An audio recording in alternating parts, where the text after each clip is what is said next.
All right. First, I would like to welcome a couple of new faces to the meeting, Tyler and Kimberly. Um, Tyler, well, actually, how about we just do um, like a quick round of introductions, um, your name, where you are, um, and a couple of what brought you to Edgy kind of thing. And we'll do it for everybody. So I guess I'll go in the order that people appear on my screen. Um, Jason first. So I'm Jason Sherman. I'm in the great state of Oklahoma. Uh, I've been with the project since the end of July, I think is whenever I started. Um, and I was a little bit slow to come on board compared to some other people, but it was I definitely saw an export of sort of like gaslighting as policy for statesmanship from Oklahoma, sort of make it to the national level. Um, both in both in sort of like practice and worldview, but also in personnel. Whenever Scott Pruitt became EPA head, so obviously he's no longer there, but he still has people that are doing his um, following up in his footsteps. So that's what got me on board. I'm next. I'm Gretchen. I live in North Carolina, but currently I'm in London. Um, and I have been involved since the end of 2016, and yeah, so just always have deep interest in environmental policies, environmental science, and the availability of information to the public. Tyler. Hey everyone, I'm Tyler. I live in Seattle, Washington. I work at an engineering firm, and I have been involved on and off with EDGI since July of last year. Right after I began my volunteering work with EDGI, I helped Toli Rinberg and Sarah Johns write a report regarding the SmartWay program, and that came out in, I believe it was September last year, and kind of had on and off participation since then, and I'm just happy to be re-engaging and working with you guys on this incredible project. And yeah, I've really entered Edgy or have wanted to work with Edgy, kind of the same reason that Jason spoke to about the interesting political context that we're seeing ourselves in, and trying to push back against that in any sort of way. I'm all down for, so. Well done. Thank Eric. you. Hi everyone, Eric Nost, usually based in Guelph, Ontario, which is outside of Toronto, but tonight based in a terrible hotel room in Indianapolis. And I've been around since, which means I have bad connections, so I'm probably fading in and out right now, and you all are fading in and out. So I've been involved since late February 2017, and more recently I've been doing a lot of work with the research team, doing analyses of how terms have changed across many pages, many federal government domains over the past 2 years. Rob. Hey, I'm Rob Brackett. I'm in San Francisco, and I do a lot of the technical work on the software tools that y'all use. And I guess I got involved early 2017 at one of the data rescue events, the one that was out here at University of California, Berkeley.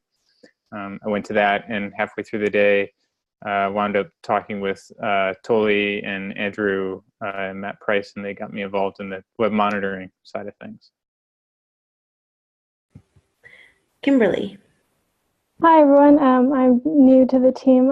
I just posted my little introduction on the Slack page like a couple minutes ago, but I just graduated from the University of Michigan with my master's in conservation ecology and sustainable systems. And the reason why I kind of chose both of those is because I felt that climate change kind of, is at the intersection of those two. And so Right now I'm in Princeton, New Jersey with my boyfriend who's doing a PhD here, currently working at the New Jersey Department of Environmental Protection for their Office of Brownfield Reuse.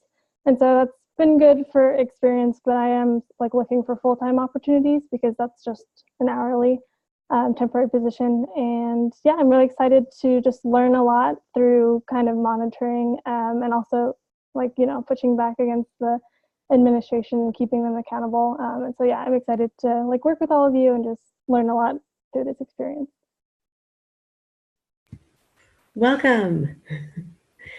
Kevin. Yeah, welcome, Kimberly. So I'm Kevin. I'm from San Diego, and it's actually raining for once. You might be hearing it. And I joined NG at the same time as Rob at the Berkeley event, and I spent most of that time on web monitoring. Most of the time volunteering on web monitoring, trying not to aggravate Rob too much. And now I'm NG's community coordinator, which means I'm doing a little bit of everything and not trying to aggravate everybody.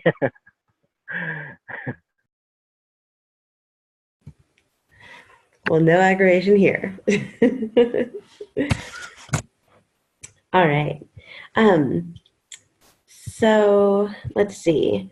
Does everyone have the agenda doc? I'll link it into the chat as well.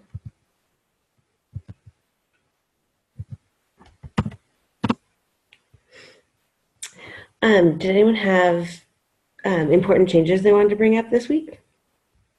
Oh, there went Eric.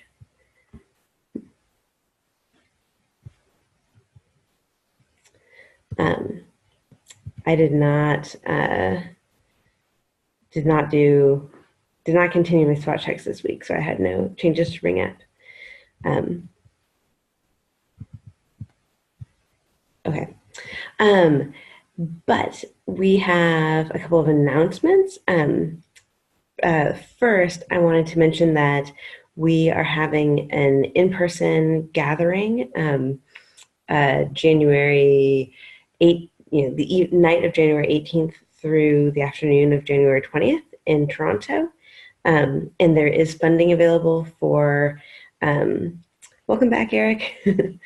And there is funding available to help people with travel, and there'll be accommodations set up, like in a couple of big Airbnbs set up. So everyone is welcome.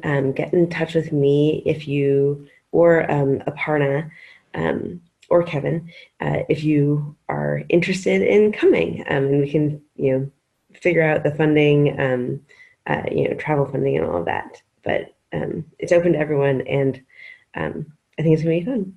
So have that on the radar.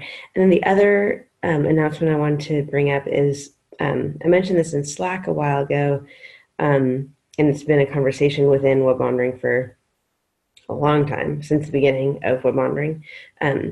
But I'd like to propose replacing our private channel with a public Slack channel. We can definitely talk about like the history of what led to this being the main analyst team channel being a private channel. But I think that based on the feedback from the original post and just other conversations, it sounds like the people who have responded are in favor of having the analyst team channel be a public channel to kind of facilitate more collaboration in EDGI, within EDGI. And there's just not really a need for a private channel. But do we want to talk about this? Does anyone have any feelings they want to like share about that one way or the other?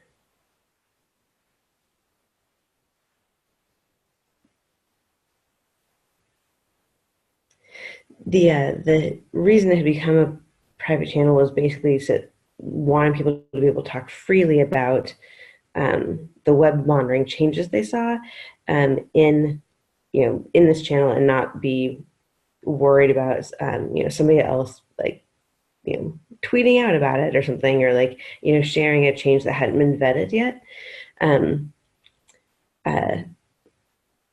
and one potential solution for that concern is like just saying in our kind of onboarding documents, like don't share something that you read in the like web monitoring channel. And we basically have, other channels have a lot of, kind of sensitive, like intellectual information being shared, and then like the academic writing channel in particular. So, and it seems like nobody's been scooped on a paper that we know of. So I think that seems like a pretty like reasonable kind of thing if we agree to it. Agree to it. We can't turn a private channel into a public channel, so we'll lose the history in that channel, but it doesn't really go back that far anyway, because of our data cap. So anyway, people in favor or on the fence? Awesome. Okay, then I will move toward making a public channel. Great. Okay, and the next thing I want to bring up before we get into the team updates, I want to set it, let's see, it's 1:15 now.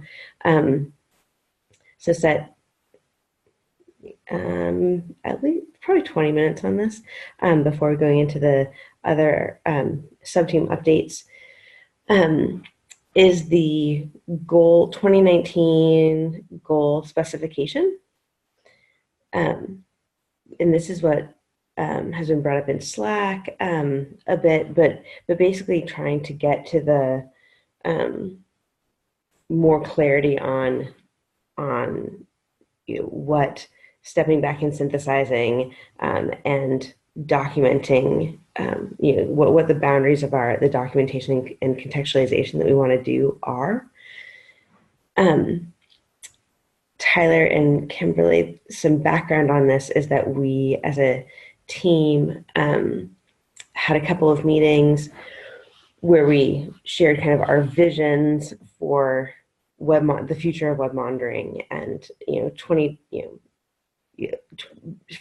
both in 2019 and in 2020 and beyond, and then kind of step back to what are some, like a handful of goals that we want to, that we have for the coming year that would, really engage and excite us. And those are at the bottom of the agenda, the notes from that meeting where we talked about kind of our main strengths that we identified, and then 2020 visions and 2019 goals. And one of the goals was to step back and synthesize, which related to, and kind of in further discussion was more about like, we want to document what has changed and what hasn't, and contextualize that so that, we kind of utilize some of the subject matter expertise that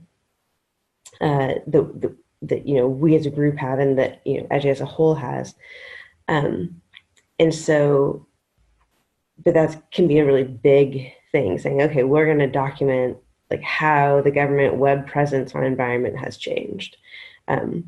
So in order to set ourselves up for success and have like a really coherent approach to that, within the capacity that we have, what are the boundaries of that? And so how do we decide what to document and what to prioritize contextualization about? And so that's where the discussion is now, in terms of thinking through, let's now think about like what the kind of outputs we want to have are, and then can we walk it back to say, if these are the outputs we want to have, what is the data that we need to have in hand to do that? And then also, kind of what structures you want to put in place in terms of making sure that we have the right, the time to focus on different elements and have a team coordination and all that. But really, like, what to focus on now is like what data we need. So sorry, long-winded here. So the questions in front of us are like, what are the main driving questions we as a team have for this, or that we want to, investigate and answer in this coming year. Are there any questions about what I've mentioned so far? Okay. So in kind of, so this document here, I'll also link it in the chat.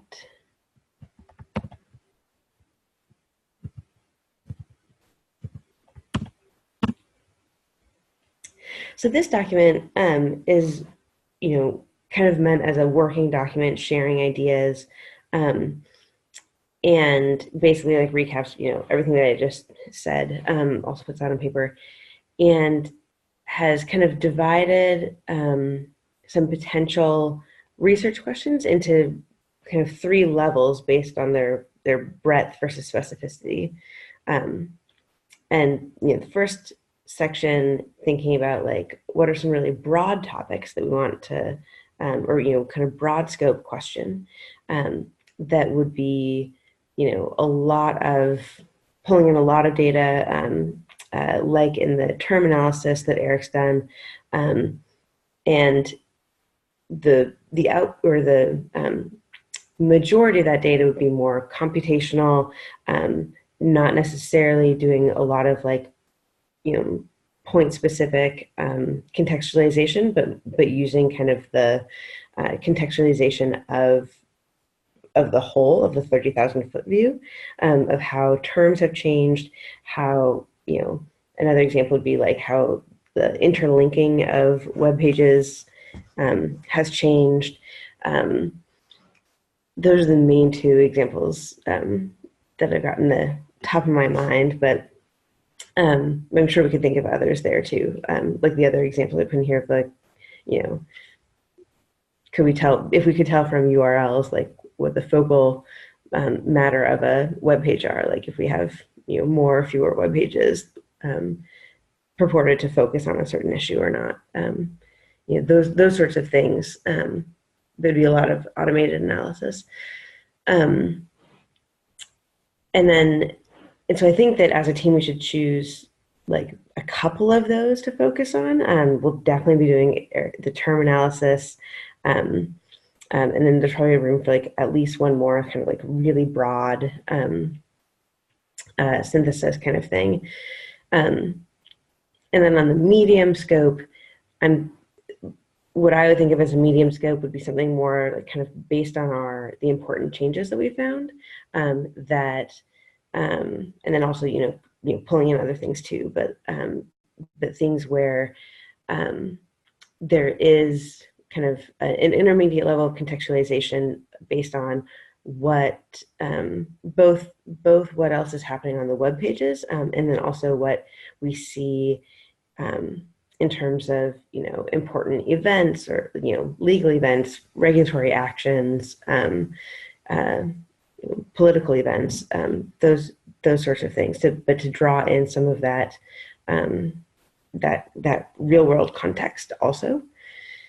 And then the third level of more narrow scope and in depth would be kind of beyond looking at what how web presence has changed, but to actually like evaluate the web presence itself, which would utilize definitely utilize the data that we've seen, the data that we have in terms of the web changes, but also require a lot of kind of subject matter expertise to be able to evaluate the kind of merits of that in general, or more specifically. Anyway, so those are kind of like 3 potential directions of documentation and synthesis that we could go. And I'll stop now for any thoughts that this raises so far.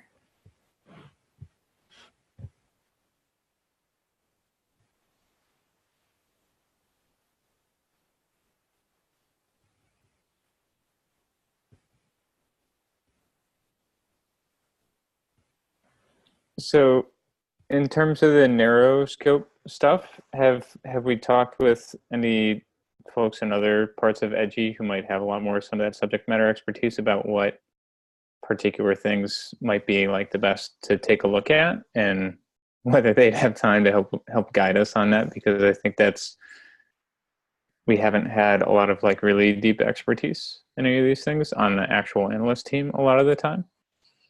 Like, it sounds like that would be a really awesome direction to go. I just feel like that needs a lot of help from other parts of Edgy.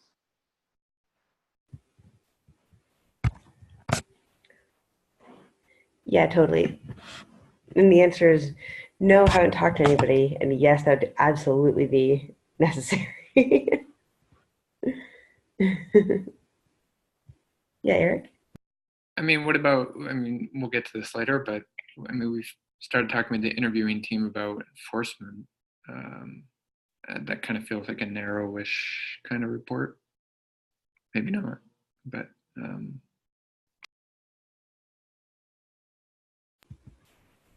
That is a good point. That's probably the best example so far.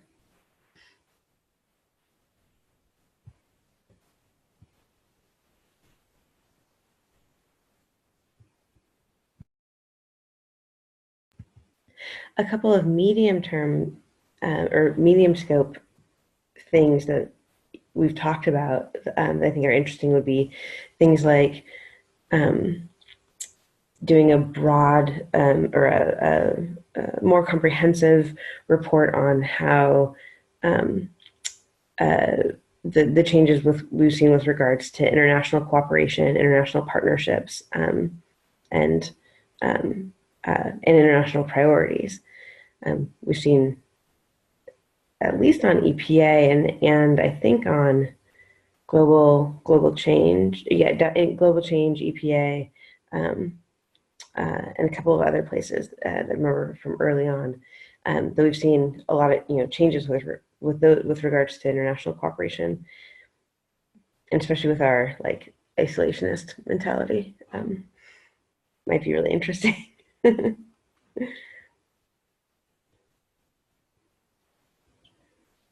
And of course, we've already done the,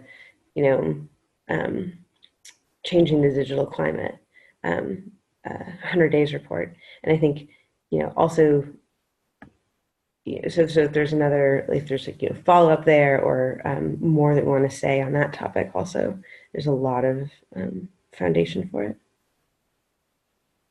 Yeah, Rob? Maybe this is more Eric, but have we sort of tried to put together a list of all the changes that we've seen as significant and that we've included in reports, and tried to do any kind of analysis on like what are common things across those pages, either on a soft like human level of looking at it and what are some similar ideas or topics or things that we're seeing across all of these, or on a computational level of like what kind of terms are popping out of a sum of all the things that we've marked as significant or important before.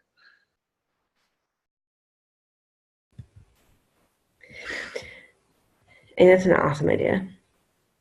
I did like a short an attempt at the theme, kind of broad topics of important changes with our former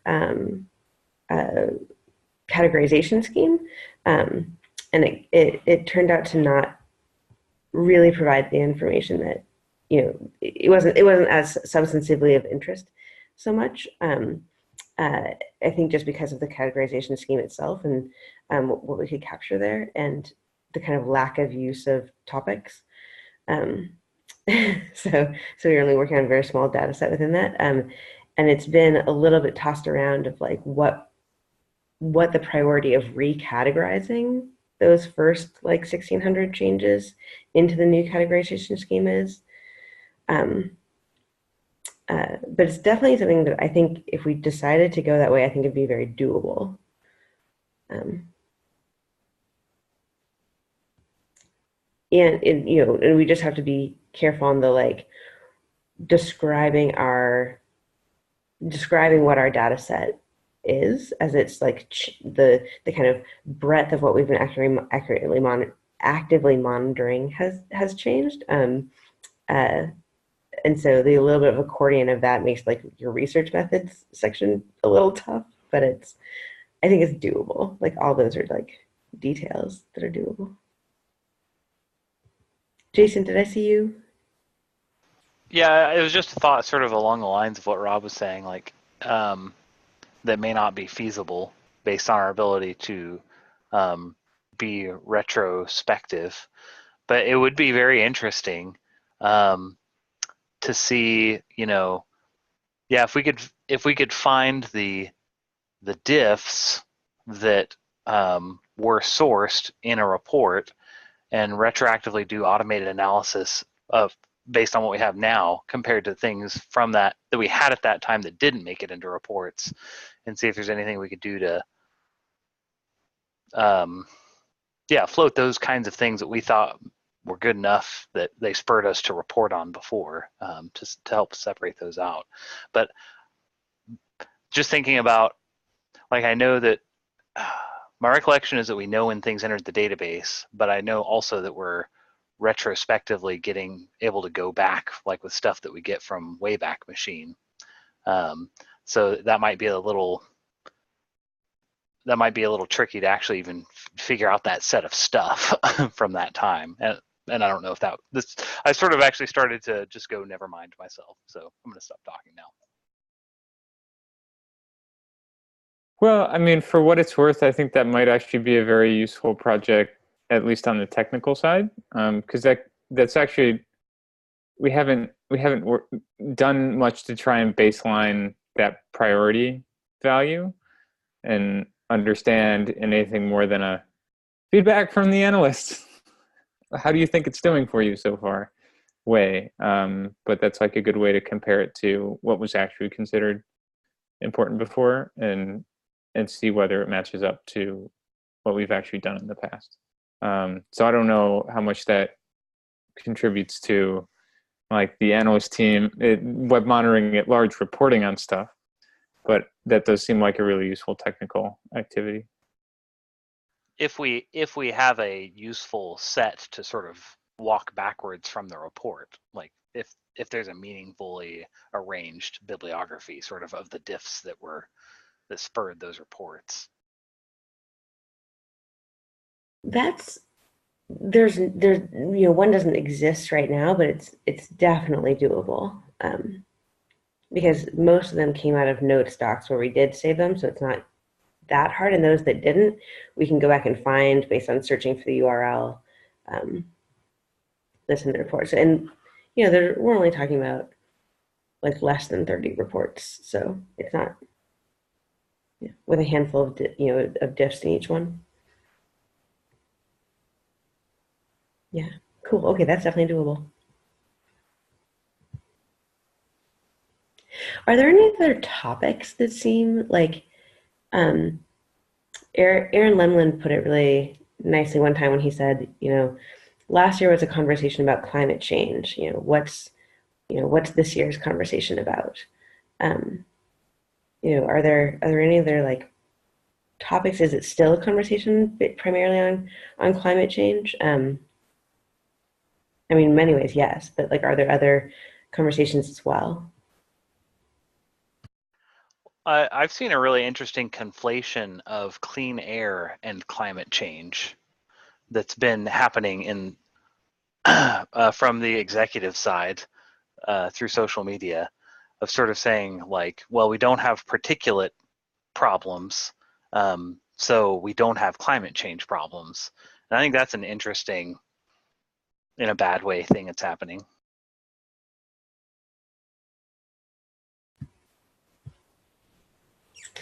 That's a very good point.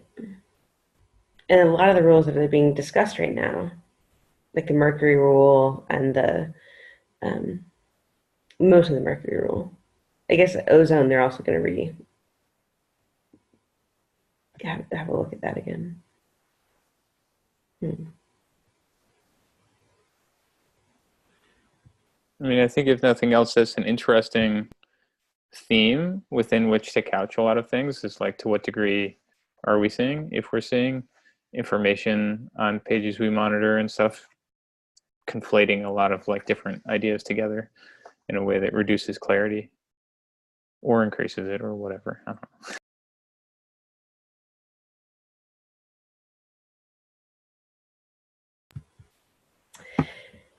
That's a good point that and we have seen a lot of like replacing more specific words with things like sustainability, um, and in the work that Liz's class did on the regional pages, one thing that they saw, and they put together a really useful notes doc that we could definitely work from into a kind of bigger report, is the replacing of like more regional and sub-regional specific information with much vaguer with national topics rather than like the local examples, which I think kind of also just speaks to that like generalization. Details are hard kind of thing.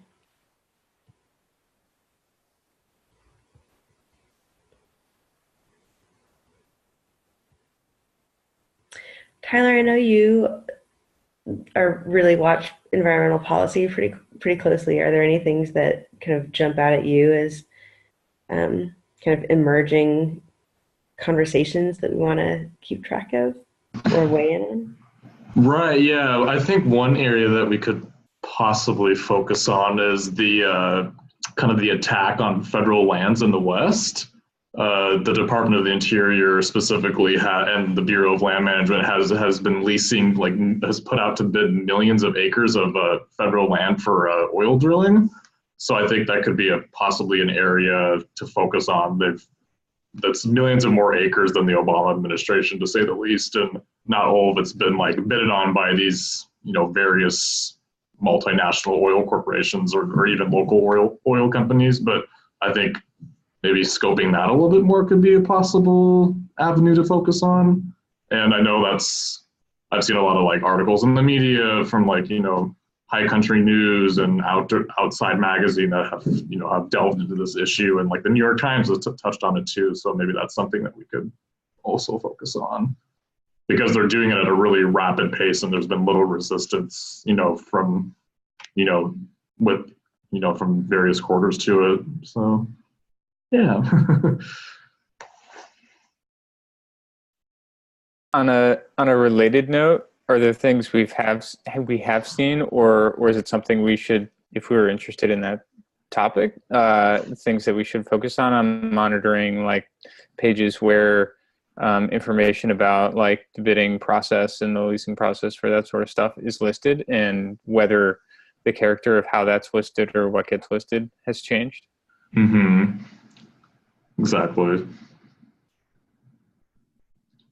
Yeah, the report we're working on right now, Sage Grouse, touches on that a lot, because there had been like a special withdrawing 10 million acres from this like freaking free for all. That was like the most precious sage grouse habitat, and then Zinke was like, meh, never mind. That 10 million acres is up for grabs anyway, even though oil company reports even said like those 10 million acres happen to not align with our interests anyway. Like they're not likely to be economically all that useful to us.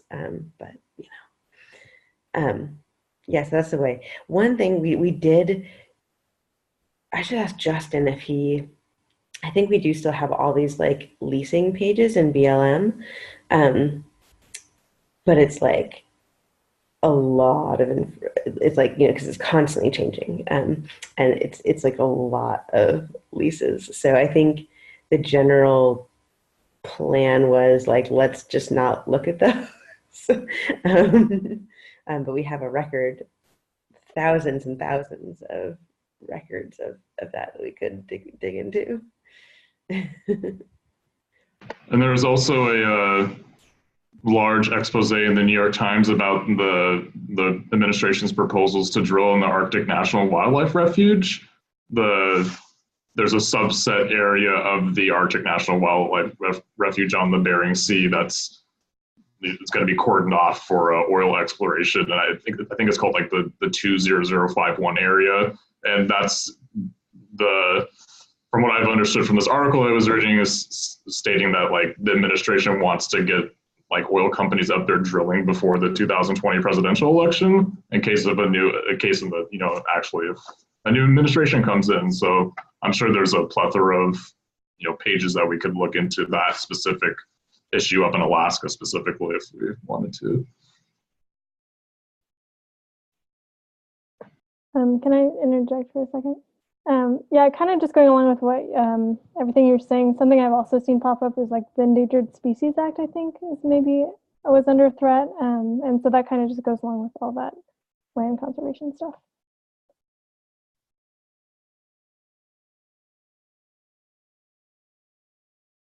And there's another program that kind of touching on what Kimberly was saying. Mm-hmm. Yeah. I think it's called the Land and Conservation Water Fund or something like that. And I know the Zinke was trying to get the program canceled or something like that from what I was hearing in the media. But I think Congress is on the verge of reauthorizing it, but maybe that's another sub-program we could focus on or something like that.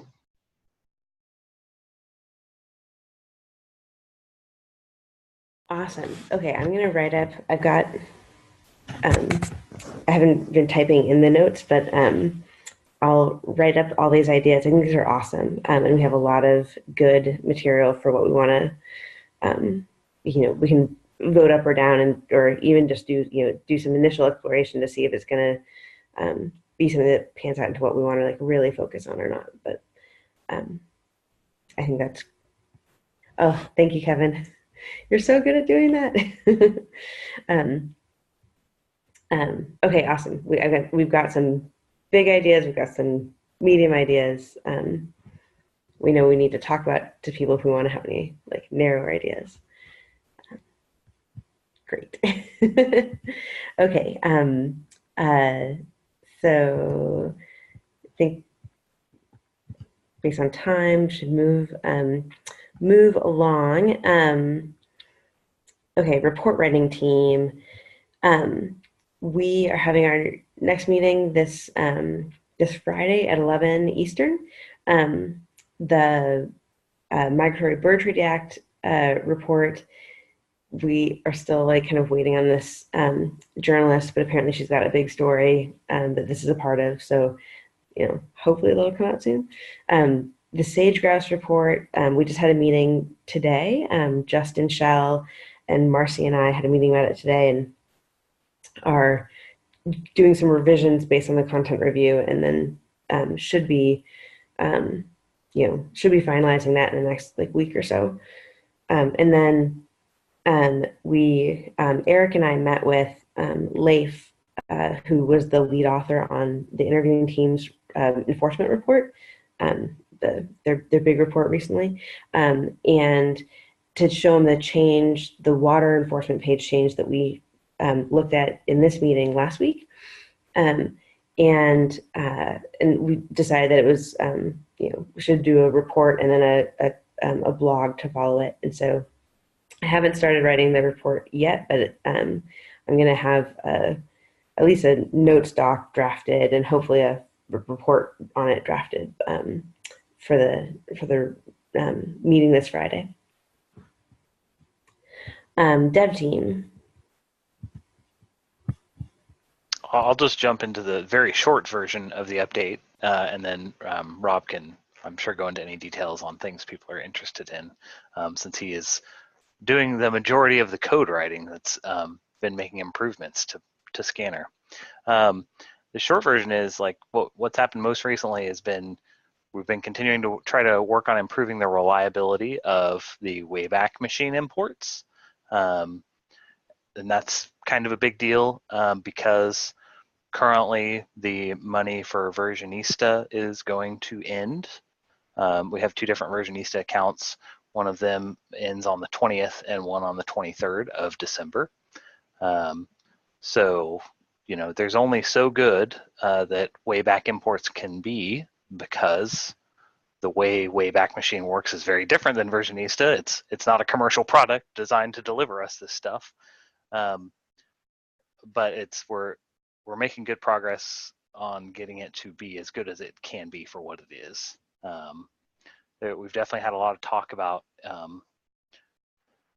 seeing if we can get some money reallocated to extend Versionista while we work on adding another thing, another source that will be serve as two legs to stand on instead of just one.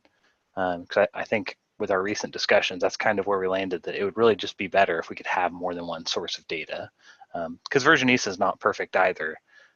It is more reliable than Wayback Machine. Okay, so that's one thing, and then also there were some recent changes to try to improve the efficiency of the code that makes those analyst sheets that get dumped out. And I do know that Marcy reported an issue with hers about having a lot of basically null or empty changes, but I'm not clear on if there's actually a problem there, or if there is just no data there, or if that's a result of that blow up that happened on Monday. I think it's some of all of the above. So it's hard to say exactly. I think some of those are what I've tried to say before, and don't know how clear I've been, is that like as we pull in more Internet Archive stuff, more Wayback stuff, like we're going to see more entries where we can't provide like good hashes and all that information. And in most of those cases, that is okay, because what we were getting from Versionista before was a little bit disingenuous, maybe. It's not actually the correct hash for the change. And then for some of them are places where like our automated diffing to cover all possible cases doesn't do quite as well, or where like the system burped while it was doing that one, and we don't have a great approach right now for rerunning analyses when that happened. It's just something else that we need to be able to work on. But anyway, so there are some more entries that you're just going to see that are more blank than they used to be as we pull in more Internet Archive data. But the other thing is there was that issue where the auto analysis stuff was kind of stuck on Monday, and so it's pretty likely that the sheets got generated at a time when that was not yet totally, well, after I had unstuck it, but before it had sort of gone through and done all the stuff that was stuck, because it built up a queue of 15,000 changes that it needed to auto-analyze, which took a little bit of time to do. So there might also be some blank ones just because that was still getting healthy at the time that we generated the sheets. So I could also try and regenerate the sheets. And then the last thing is there's another sort of like internal flag about how we determine whether one version was different from a prior version. And so there might be some extra entries in the sheet because of that, where the way we did that before worked well if you were just looking at the Internet Archive stuff, or if you were just looking at Versionista stuff, but it didn't work well if you were looking at everything combined. And so we're changing how that works, but that's not yet done. Hopefully it'll be done for next week, so we won't see the issues from that. So there's a whole bunch of like reasons that there might have been more blank lines in the hashes in the priority columns this week.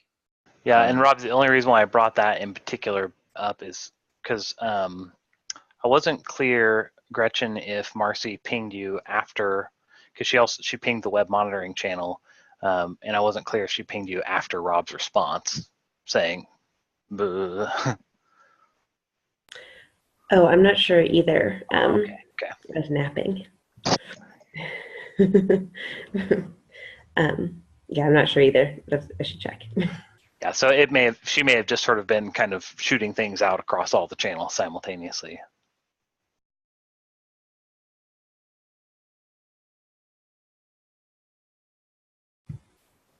Awesome. Thank you for the updates and awesome dev work.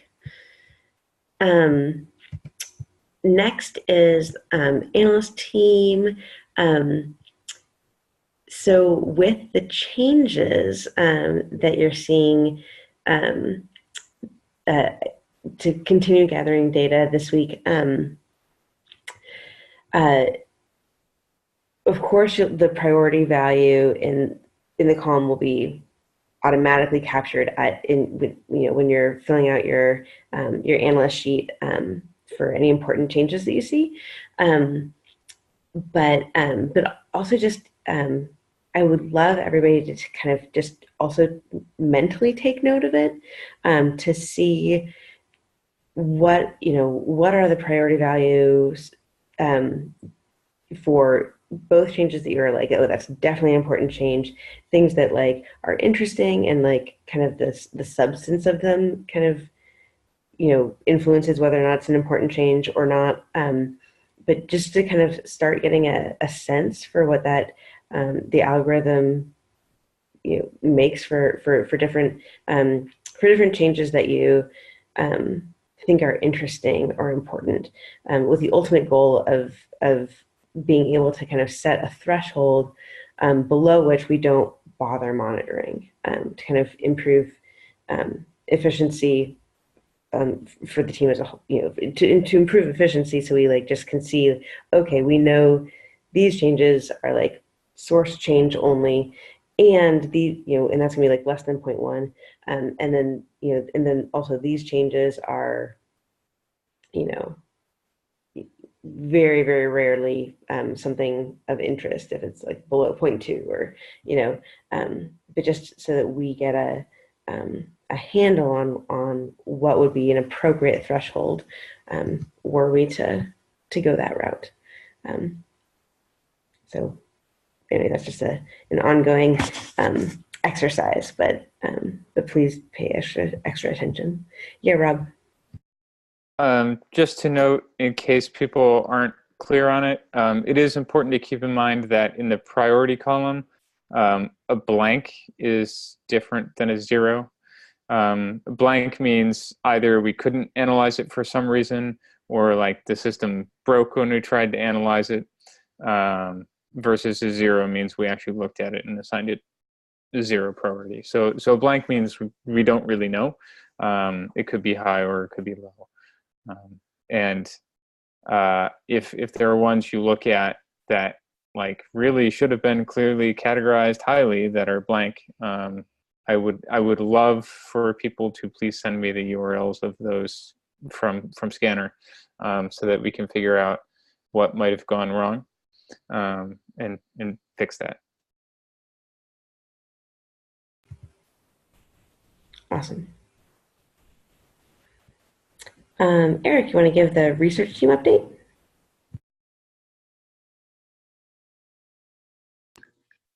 Sorry, I just heard my name, but I assume this is a research team update.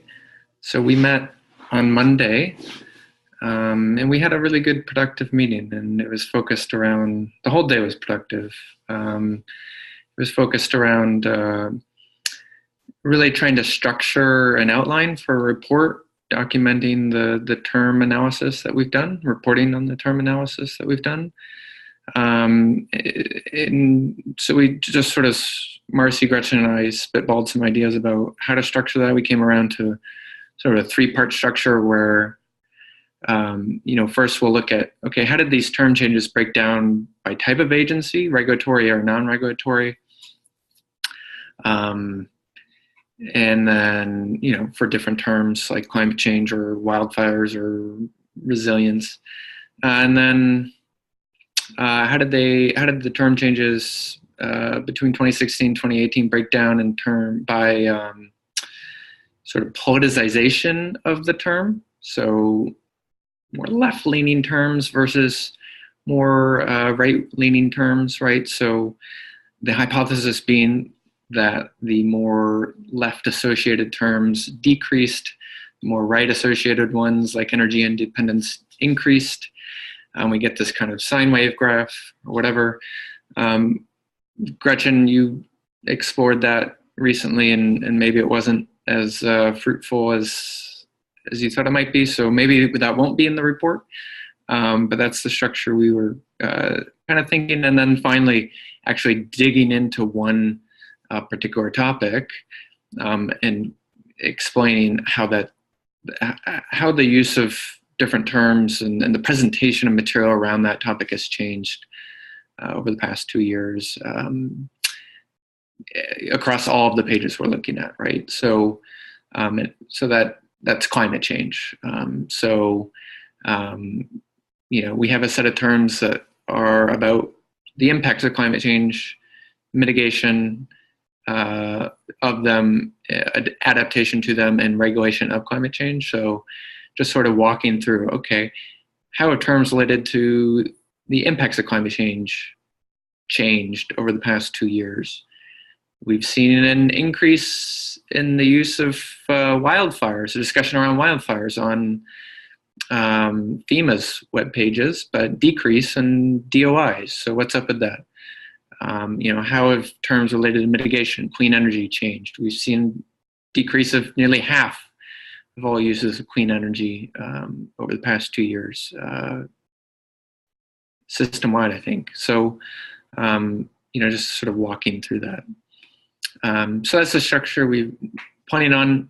There's also a great thread in the research team channel right now where Stephen Braun has shared some of his really neat visualizations of these changes with us. So prototypes. So definitely go check those out and definitely leave some feedback on what you think is a useful way to visualize these changes. But they're super awesome.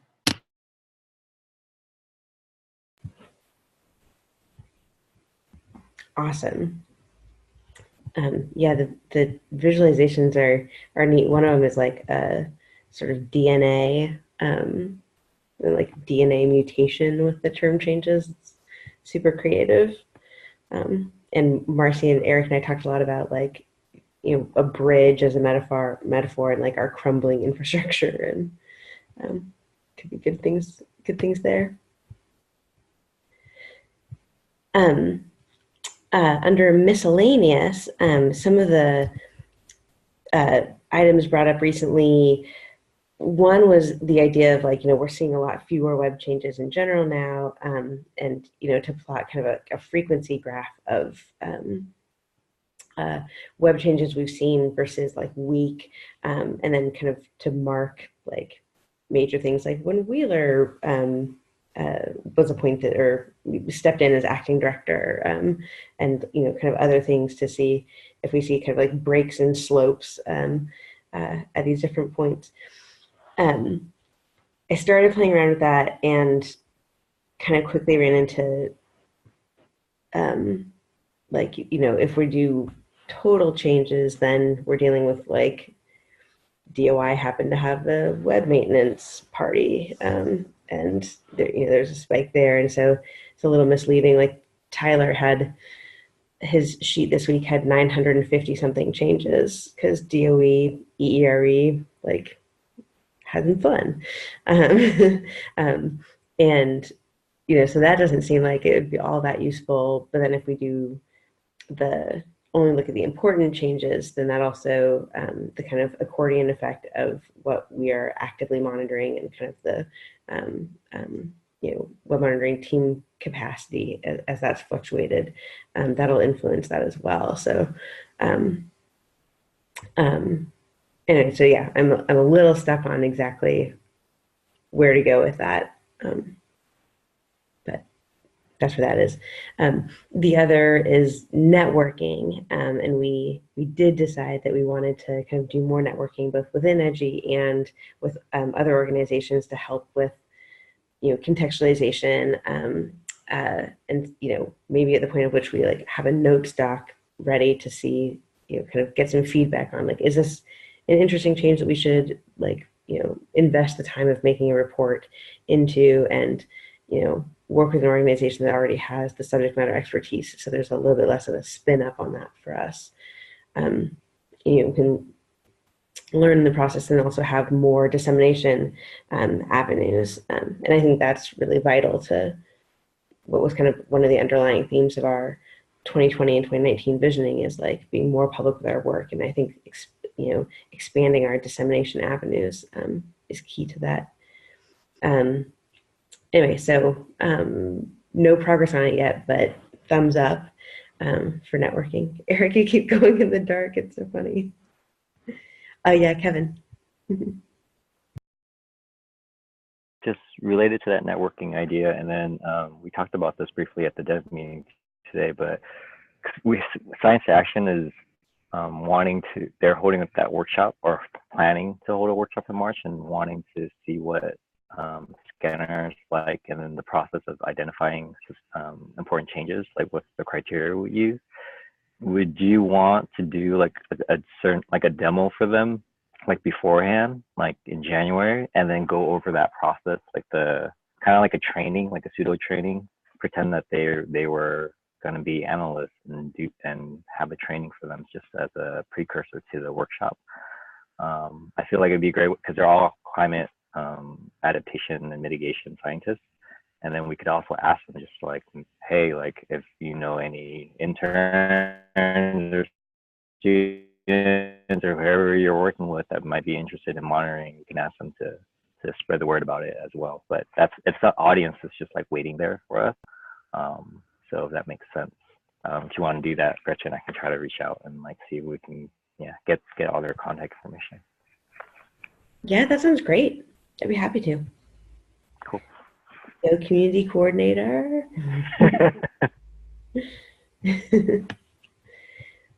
Awesome. Are there any other miscellaneous topics that anyone wants to bring up?